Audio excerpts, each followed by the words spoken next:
Hello बच्चों, welcome to करुणास teaching. आज मैं आप लोगों को कबीरदास जी द्वारा रचित साखियों का भावार्थ सरल शब्दों में समझाने जा रही हूँ। आशा करती हूँ आप लोगों को ये साखियाँ समझ में आएंगी। तो चलिए साखियों की ओर चलते हैं। कबीर की साखियाँ। पहली साखी है, तेरा साई तुझ में जयो पुहुपुन में बास, कस्तूरी का मिरक जयो फिर ढूंढे घास। प्रस्तुत साखी में कबीरदास कहते हैं, तेरा साई तुझ में अर्थात तुम्हारे ईश्वर तुम्हारे भीतर ही हैं।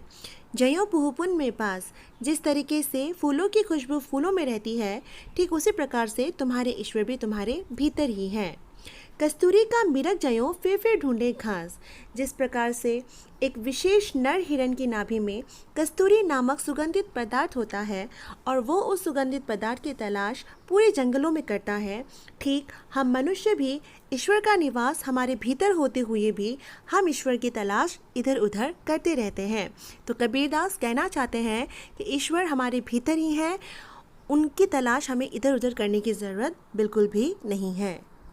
दूसरी साखी है, सदगुरु की महिमा अनंत अनंत किया उपकार, लोचन अनंत उघाड़िया अनंत दिखावन हार।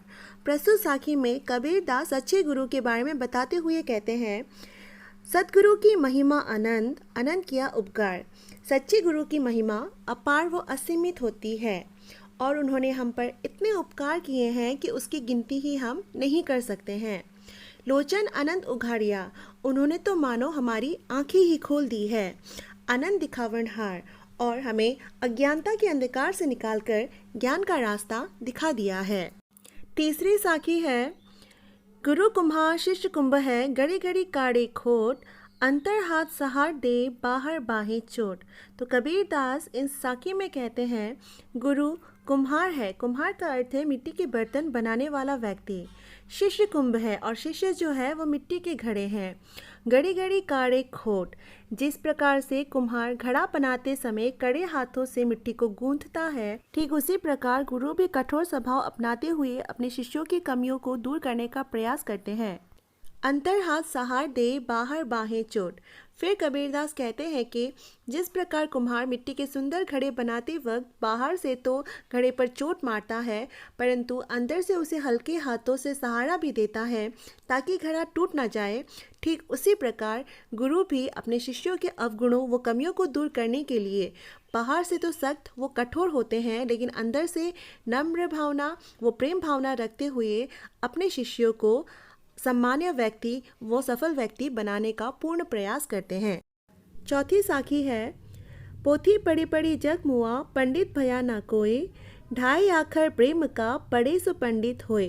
तो कबीरदास प्रस्तुत साखी में कहते हैं, पोथी पढ़ी पढ़ी जग मुआ, पंडित भया ना कोई, मतलब धर्म ग्रंथ की या शास्त्र की किताबें पढ़कर इस संसार के लोग मृत्यु के द्वार तक पहुंच गए, परंतु अभी तक पंडित कोई भी नहीं हो पाया। पंडित का अर्थ है विद्वान व्यक्ति, ज्ञानी व्यक्ति, कोई भी बन नहीं पाया। ढाई आखर प्रेम का पढ़े सो पंडित होए, लेकिन जिस व्यक्ति ने प्रेम के ढाई अक्षर का ज्ञान प्राप्त कर लिया या ज्ञान समझ लिया, वही व्यक्ति असल में ज्ञानी व विद्वान कहलाया। कहने का मतलब है कि इस संसार में विद्वान व्यक्ति वही है जिसने प्रेम का वास्तविक रूप पहचान लिया, क्योंकि प्रेम पर ही दुनिया कायम है। पांचवा साखी है, माला फेरत जुग भया, फिरा ना मन का फेर, कर का मन का डारी दे, मन का फेर। प्रस्तुत साखी में कबीरदास कहते हैं, माला फेरत जुग भया, मतलब माला जपते जपते बरसों बीत गए, फिरा ना मन का फेर, लेकिन हमारे मन की अपवित्र भावनाएं, चिंताएं व सोच आदि शांत नहीं हुए। कर का मन का डारी दे। फिर वो कहते हैं, यदि हम हाथ की माला को फेरना व जपना छोड़ दे, अर्थात यदि हम दिखावे के लिए ईश्वर की भक्ति करना छोड़ दे और सच्चे मन से ईश्वर की भक्ति करें, मन का फेर, तब जो है हमारा मन खुद ब खुद शांत हो जाएगा। तो ईश्वर की भक्ति दिखावे के लिए ना करते हुए मन से करेंगे तो हमारी सारी चिंताएं, हमारी सारी बुरी भावनाएं खुद ब खुद नष्ट हो जाएंगी। छठा साखी है, जाति ना पूछो साधु की, पूछी लीजिए ज्ञान, मोल करो तलवार का, पड़ा रहन दो मयान। तो प्रस्तुत साखी में कबीरदास कहते हैं, जाति ना पूछो साधु की, मतलब हमें किसी भी साधु या सज्जन व्यक्ति की जाति पूछनी नहीं चाहिए।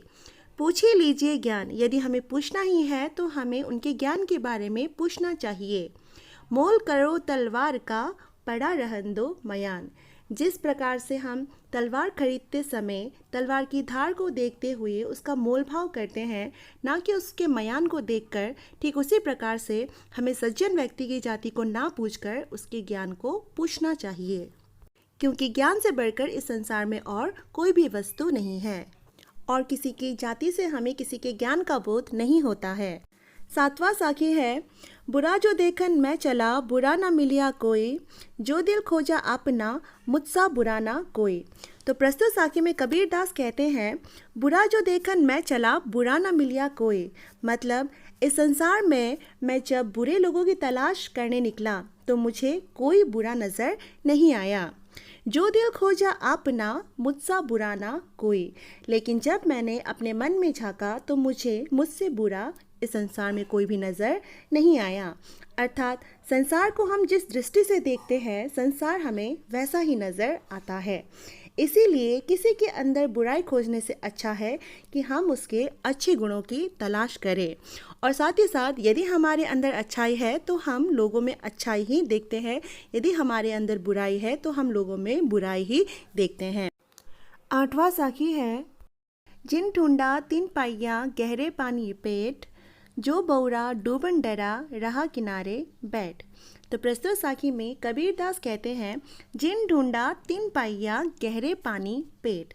मतलब जो व्यक्ति गहरे पानी में कूदकर कुछ चीज़ें ढूंढता है तो उसे कुछ ना कुछ चीज़ मिल ही जाती है। जिन ढूंढा तीन पाइया मतलब जिसने ढूंढा उसी को मिला।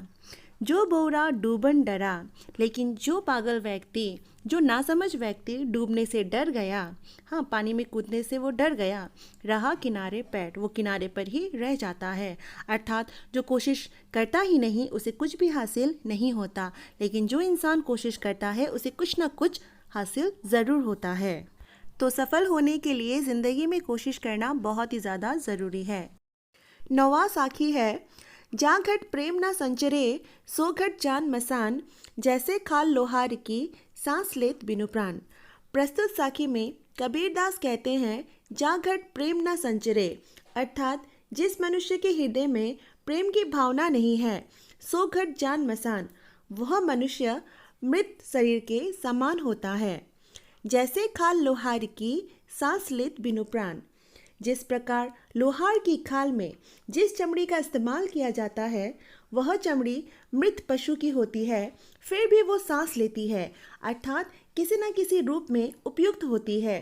ठीक उसी प्रकार प्रेम रहित मनुष्य का शरीर भी बिल्कुल मृत पशु के समान होता है। अतः मनुष्य होकर हमारे हृदय में मनुष्यता व प्रेम भावना को होना अति आवश्यक है। 10वां व अंतिम साखी है, काल करे सो आज कर, आज करे सो अब, पल में परले होएगा, बहुरी करोगे कब। तो प्रस्तुत साखी में कबीर दास हमें समय का महत्व समझाते हुए कहते हैं, काल करे सो आज कर, अर्थात जो कार्य कल करना है उसे आज करो, आज करे सो अब, और जो कार्य आज करना है उसे अभी करो। पल में परले होएगा, बहुरी करोगे कब, क्योंकि पल भर में अर्थात क्षण भर में यदि प्रलय व विनाश हो जाए तो फिर तुम उस कार्य को कब करोगे। अर्थात हमें समयानुसार अपने कार्य को पूरा कर लेना चाहिए, क्योंकि समय जो है वो किसी का इंतज़ार नहीं करता। तो यह था कबीर की साखियों का भावार्थ।